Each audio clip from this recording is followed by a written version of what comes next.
লড়াই এখন তোমার আমার পাপের পাহাড় ভেঙে দেবার। লড়াই এখন তোমার আমার স্বৈরাচারীকে জবাব দেবার। লড়াই এখন তোমার আমার ধর্ষকদের শাস্তি দেবার।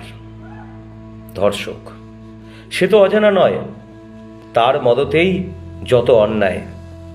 সব অন্যায়ের সেই যে মাথা, অনর্গল তার মিথ্যে কথা। সবার ভীষণ পরিচিত, লুটের ভোটে নির্বাচিত। তার নির্দেশেই রাজ্যে পাতা নড়ে, বিরোধী হলে ঝুলিয়ে মারে। সর্দি কাশির মতোই রোজ খুন ধর্ষণ হচ্ছে হোক, এমন আজব যুক্তি যার রাজ্য চালানোর নেই অধিকার। আজকে যদি চুপ থাকো, মেয়ের মাথায় হাত রাখো, দিব্যি করে বলো তাকে, সেও যেন জঙ্গল রাজত্বে বাঁচতে শেখে।